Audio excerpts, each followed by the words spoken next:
Hello दोस्तों, maths destination में आप सभी का स्वागत है। आज से हम रियल एनालिसिस स्टार्ट करने वाले हैं।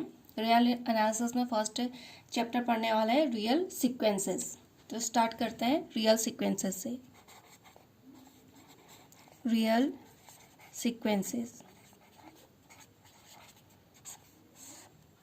तो आज से हम रियल एनालिसिस स्टार्ट करने वाले हैं। उसमें हम सबसे पहले पढ़ने वाले हैं real sequences.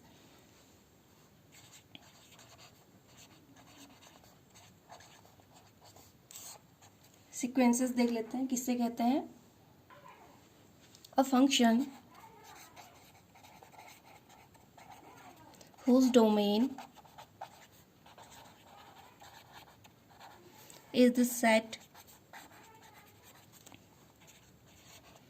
n of natural number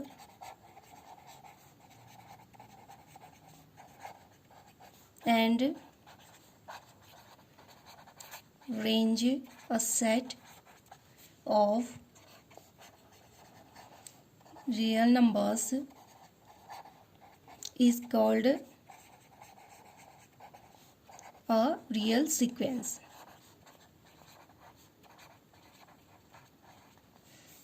Thus a real sequence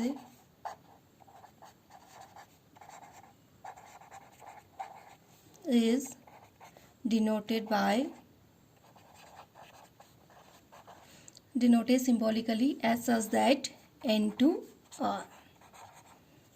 A function whose domain is the set n natural numbers and range a set of real numbers is called a real sequence. ऐसे हम symbolically as such that n to r इस तरीके से हम denote करेंगे. Since the domain for a sequence is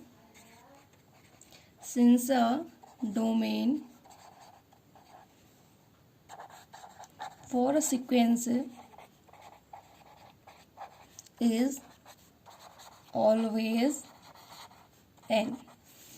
sequence का domain हमेशा क्या होगा? n नेचुरल नंबर्स का होगा। और सीक्वेंस Sn, इसको हम इस फॉर्म में लिखेंगे, सीक्वेंस Sn के फॉर्म में लिखेंगे जहाँ पे n हमारा नेचुरल नंबर को बिलोंग करेगा। दस सीक्वेंस में बी डिफाइंड एज, सीक्वेंस को हम इस तरीके से डिफाइन करेंगे जहाँ पे n हमारा नेचुरल नंबर को बिलोंग करेगा। और इसे हम इस तरीके से भी लिख सकते हैं S1 S2 S3 Son up to Sn। इस तरीके से इसमें टर्म्स आ जाएंगी। n की वैल्यू पुट करेंगे तो S1 S2 S3 Son up to इस तरीके से आ जाएंगे। सीक्वेंस को हम इस तरीके से डिनोट करेंगे, Sn के ब्रैकेट लगा देंगे जहाँ पे n हमारा स्मॉल n नेचुरल नंबर को बिलोंग करेगा। n की वैल्यूज पुट करेंगे तो हमारे फर्स्ट सीक्वेंस सेकेंड सेकेंड इस तरीके से वैल्यूज मिल जाएंगी।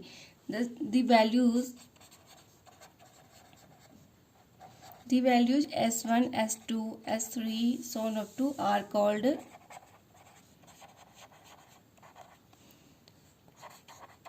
first, second, third terms of sequence. Terms of the sequence. तो हमारी जो S1, S2, S3 Son up to इस तरह की जो वैल्यूज आ जाएंगी, इसे हम first second third so on up to इस तरीके से टर्म्स होंगे सीक्वेंसेस की। Sn सीक्वेंस की टर्म्स हो जाएंगी S1, S2, S3 Son up to, ये हमारी टर्म्स हो जाएंगी। The mth and other terms Sm and Sn for m does not equal to n are treated as distinct terms even if Sn equal to Sm। जो हमारी mth है n terms होंगी Sm और Sn for m does not equal to n, m की n के equal की value नहीं होगी। Are treated as distinct terms, इनको हम डिस्टिंक्ट टर्म्स के फॉर्म में लेंगे even if Sn equal to Sm। जब हमारा Sn इक्वल टू Sm भी होगा तो भी हम उसे डिस्टिंक्ट टर्म्स के रूप में लेंगे। इस तरीके से हम सीक्वेंस की टर्म्स को अरेंज करेंगे, डेफिनेट ऑर्डर में अरेंज करेंगे, फर्स्ट सेकेंड थर्ड टर्म्स इस तरीके से हम अरेंज करेंगे। The number of terms in a sequence,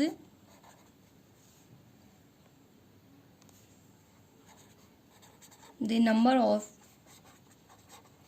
terms in a sequence is always infinite.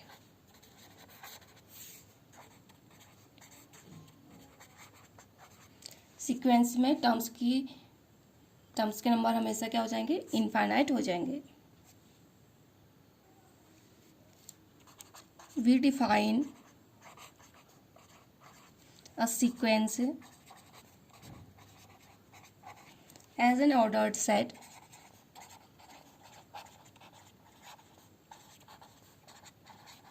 of real numbers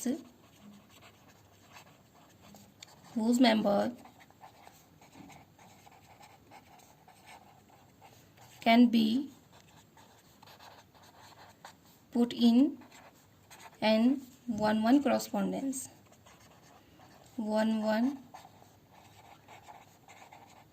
correspondence with the set of natural numbers. The set of natural numbers के साथ 1-1 correspondence होता है।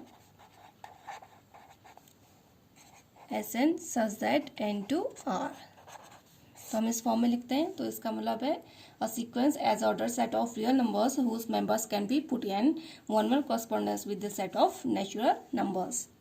However, sequence may have only a finite number of distinct elements. However, a sequence may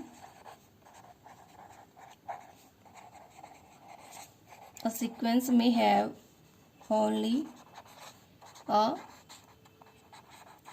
finite number of distinct elements.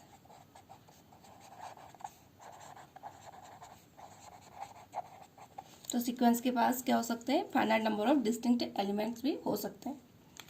कुछ examples देख लेते हैं। Sequence Sn equal to -1 to the power n where n belongs to natural number.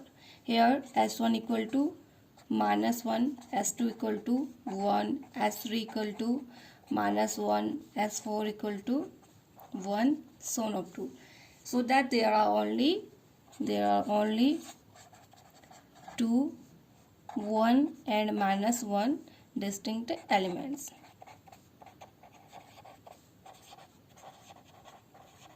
तो यहाँ पे सिर्फ दो ही distinct elements है, 1 एंड -1। सेकेंड एग्जाम्पल है sequence Sn equal to 1/n where n belongs to natural number. Here S1 equal to 1, S2 equal to 1/3, S3 equal to 1/3,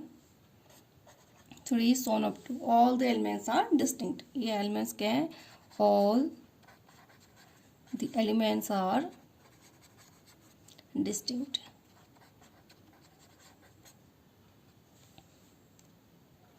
तो इस sequence में सारे एलिमेंट्स क्या हमारे डिस्टिंक्ट है। यहाँ पे सीक्वेंस हमारा 1/n के फॉर्म में, n हमारा नेचुरल नंबर को बिलोंग कर रहा है। कुछ और एग्जांपल देख लेते हैं।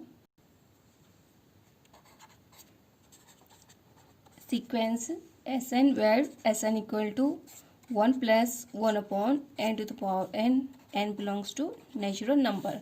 तो n की वैल्यू पुट करेंगे तो हमारे पास सीक्वेंस मिल जाएगी। सेकेंड Sn सीक्वेंस हमारे पास n है where Sn equal to 1 + -1 to power n where n belongs to natural number. यहाँ पे भी हम n की वैल्यू पुट करेंगे। सबसे पहले n इक्वल टू 1 रखेंगे, फिर 2 रखेंगे, तो इस तरीके से हमें S1 S2 S3 इस तरीके से वैल्यूज मिल जाएंगी। Again Sn sequence Sn where Sn equal to 1 for all n belongs to n। तो यहाँ पे हमारे पास सारे सीक्वेंस की वैल्यू 1 आ जाएगी। n इक्वल टू 1 रखेंगे तो भी 1 आएगी, 2 रखेंगे तो भी 1 आएगी। तो यहाँ पे हमारे पास ओनली 1 एलिमेंट मिलेगा, 1 एलिमेंट है जो इसकी वैल्यू 1 है। नेक्स्ट एग्जांपल है -1 to the power n -1/n factorial.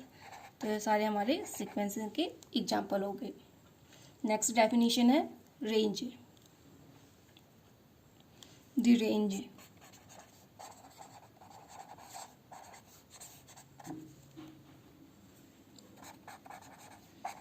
range or the range set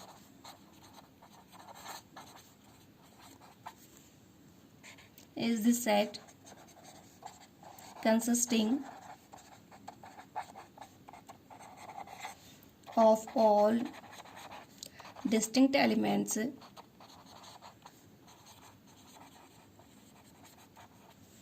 of a sequence without repetition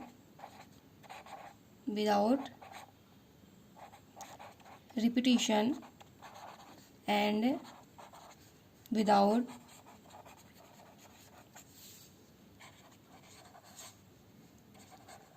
regard to the position of the term. The range or range set is the set consisting of all the distinct elements of a sequence without repetition and without regard to the position of a term. तो ये हमारी range हो जाएंगी. Range में हमारे sequence की distinct elements exist करती हैं. नेक्स्ट डेफिनेशन है इसके बारे में. Thus the range may be finite or infinite set. Thus the range may be a finite or infinite set without ever being the null set.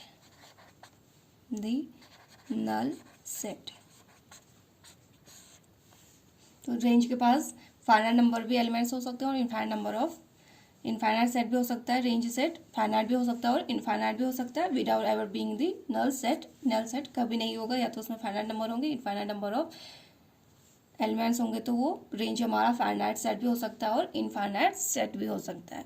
Next definition है bounds of a sequence. Bounds of a sequence.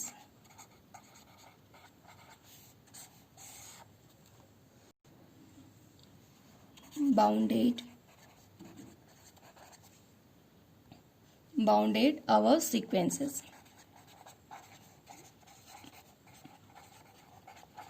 Bounded above sequences. A sequence Sn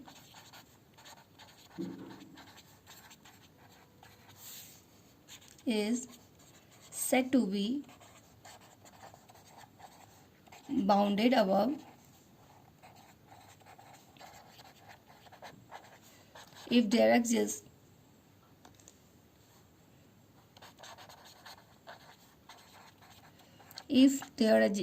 a real number capital K such that Sn less than equal to K for all n belongs to n. तो हम bounded यहाँ पे sequence कब कहेंगे? A sequence Sn is said to be bounded above if there exist और real number के, कोई एक रियल नंबर एग्जिस्ट करेगा such that Sn less than equal to K where for all n belongs to natural number. Next definition है bounded below sequences. Bounded below sequences.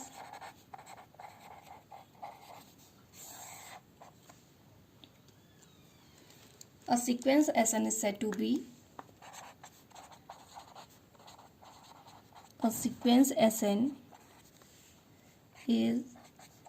to be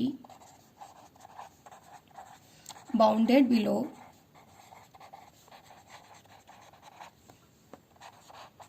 if there exists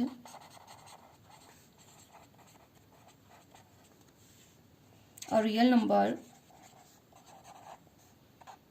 small k such that Sn greater than equal to K for all n belongs to n.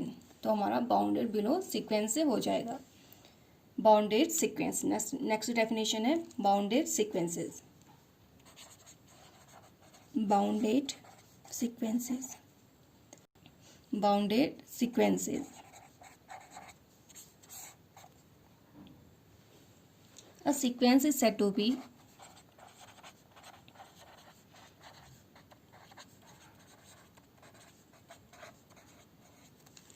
bounded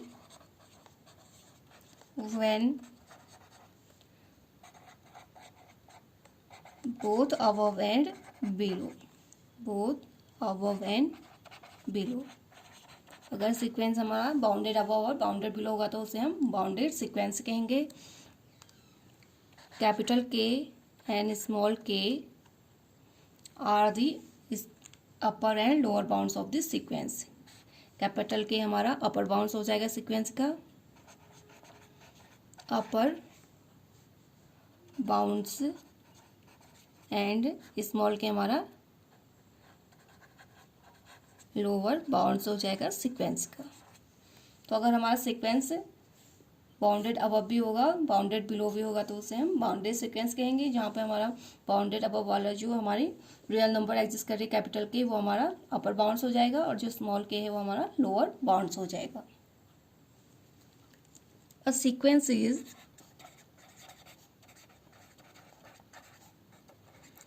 bounded if only if its range is bounded. कोई sequence bounded होगी जब उसका range भी क्या होगा, bounded होगा. It means a sequence is bounded if only if its range is bounded. Also the bounds of range, the bounds of the range are the bounds of sequence.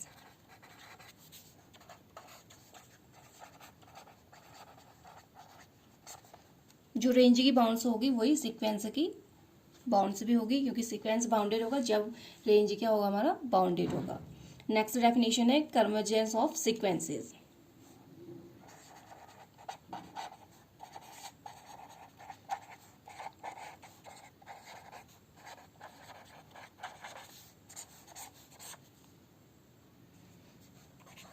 A sequence Sn is said to be Sn is said to converge to a real number L if for each epsilon greater than 0 there exists a positive integer, there exists a positive integer m such that mod of Sn minus L less than epsilon for all n greater than equal to m. तो ये हमारी convergence of sequence की definition होगी. The fact is expressed by saying that terms approaches the value L और tend to L as n becomes larger and larger. The same thing expressed in symbol as. इस तरीके से हम इसे simple के form में लिख सकते हैं Sn tending to L as n tending to infinity, और इसे हम इस फॉर्म में भी लिख सकते हैं limit n tending to infinity Sn equal to L.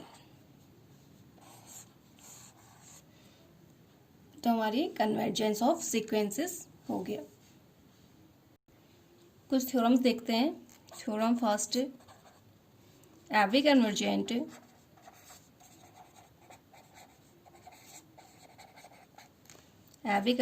Sequence is bounded. तो हमारे थ्योरम है every convergent sequence is bounded. इसे आप रिजल्ट के रूप में भी याद रखिएगा, every convergent sequence is bounded. प्रत्येक कन्वर्जेंट सीक्वेंस हमारी क्या होती है, बाउंडेड होती है. Let a sequence Sn converge to limit L. हमने मान लिया सीक्वेंस Sn L लिमिट में कन्वर्ज हो रही है. Let epsilon greater than 0 be a given number so that there exists a positive number m such that by convergence की definition से mod of Sn minus L Sn minus L less than epsilon for all n greater than equal to m. This implies that implied by Sn lies between L plus epsilon and L minus epsilon for all n greater than equal to m. Let G equal to minimum of L minus epsilon S1 S2 so on up to S minus 1 and capital Z equal to maximum of L plus epsilon S1 S2 so on up to Sn minus 1. Thus we have Sn lies between capital G and small g for all n belongs to for all n के लिए S N क्या करें जी और small जी और capital G के बीच में belong कर रहा है तो इसमें क्या होगा बाउंडेड हो जाएगा. इसकी लोअर बाउंड भी मिल रही है और अपर बाउंड भी मिल रही है तो it means s n is a bounded sequence. तो हमें ये दिखाना था every convergent sequence is bounded. हम लेके चले थे सीक्वेंस हमारी कन्वर्जेंट है और हमने दिखा दिया ये हमारे बाउंडेड सीक्वेंस भी है क्योंकि एस एन की हमारी अपर और लोअर बाउंड मिल रही है तो it means s n is a bounded sequence. But the converse of the above theorem is may not be true. इसकी कन्वर्स से ट्रू नहीं हो सकता है, हो भी सकता है और नहीं भी हो सकता है. फॉर एग्जाम्पल देखते हैं s n equal to the converse of the above theorem may not be true. For example s n equal to -1 to the power n. यहाँ पर हमारे पास एस एन की value -1 to the power n है. S n equal to 1 रखें तो S1 की value -1 आएगी, S2 की वैल्यू 2 आएगी. तो हमारे इस डिस्टिंक्ट एलिमेंट्स क्या हो जाएंगे 1 और -1 हो जाएंगे. तो ये हमारा ये सीक्वेंस हमारी बाउंडेड है बट कन्वर्जेंट नहीं है. This one is bounded but it is not convergent. Not convergent.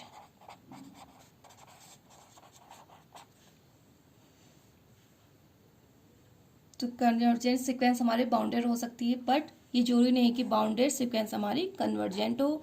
ये सीक्वेंस हमारी बाउंडेड है क्योंकि इसकी अपर लिमिट और लोअर लिमिट मिल जाएगी. रेंज में क्या 1 और -1 एलिमेंट्स आ जाएंगे तो ये रेंज बाउंडेड होगी तो सीक्वेंस भी हमारा क्या हो जाएगा बाउंडेड हो जाएगा. ये बाउंडेड है बट ये हमारी कन्वर्जेंट नहीं है क्योंकि इसमें डिस्टिंक्ट एलिमेंट हमारे 1 और -1 मिलेंगे. नेक्स्ट थ्योरम से देखते हैं. नेक्स्ट थ्योरम कहता है sequence can not converge to more than one limit. Next theorem है a sequence cannot converge to more than one limit.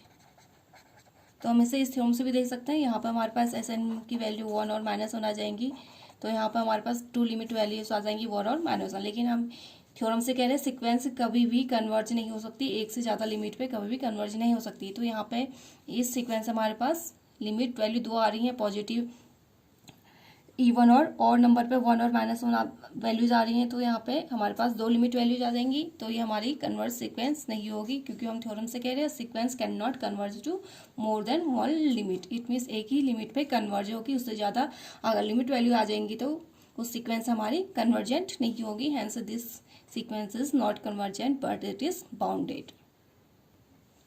The number to which a sequence converge is a limit point of sequence.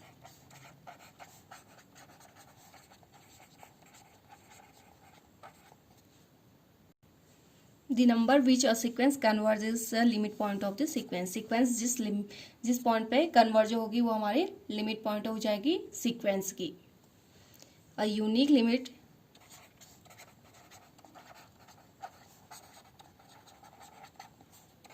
to which the sequence converges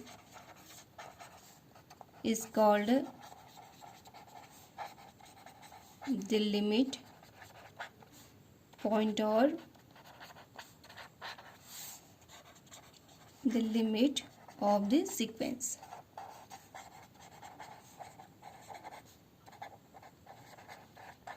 तो हम ऐसे भी कह सकते हैं unique limit to which the sequence, limit क्या होनी चाहिए, यूनिक होनी चाहिए, एक से ज़्यादा लिमिट एग्जिस्ट नहीं करेंगी, अगर एक से ज़्यादा लिमिट होगी तो वो कन्वर्जेंट नहीं होगा। Hence unique limit to which the sequence converges is called limit point और the limit of the sequence. Symbolically इसे हम इस तरीके से लिख सकते हैं, limit n tending to infinity s n equal to l और s n tending to l as n tending to infinity. N tending to infinity में एस एन जहाँ पे हमारा टेंड करेगा वो उसका लिमिट पॉइंट हो जाएगा सीक्वेंस का। एस एन हमारा एन को टेंड कर रहा है तो it means limit n tending to infinity s n equal to n हमारे पास वैल्यू आ जा रही है, तो ये हमारे सीक्वेंस की लिमिट पॉइंट हो जाएगा। ऐसे हम लिमिट पॉइंट ऑफ सीक्वेंस या लिमिट ऑफ दिस सीक्वेंस ही कहेंगे। जो अभी हमने दो थ्योरम्स पढ़ी थी उसको हम कंबाइंड फॉर्म में इस तरीके से कह सकते हैं, every convergent sequence, every convergent sequence is bounded and has a unique limit। तो हमारी नेक्स्ट थ्योरम में बन जाएगी, फर्स्ट और सेकंड को कंबाइंड फॉर्म में करेंगे तो एवरी कन्वर्जेंट सीक्वेंसेस बाउंडेड, हमारी ये फर्स्ट थ्योरम थी। सेकंड थी कि a sequence can not converge to more than one limit, it means एक ही पॉइंट पे कन्वर्ज होगी। तो दोनों को कंबाइंड फॉर्म में हमारे पास नया रिजल्ट मिल गया, इसे हम रिजल्ट के फॉर्म में भी याद रखेंगे। थ्योरम है हमारी, every convergent sequences bounded and has a unique limit. तो हमारी नेक्स्ट थ्योरम हो जाएगी, दोनों को कंबाइंड फॉर्म में कह सकते हैं कि कन्वर्जेंट सीक्वेंस हमारा बाउंडेड भी होता है और उसके पास यूनिक लिमिट पॉइंट होती है। तो दोस्तों आज के लिए बस इतना ही, नेक्स्ट वीडियो में आप लोगों से फिर मुलाकात होगी, तब तक के लिए नमस्कार, धन्यवाद।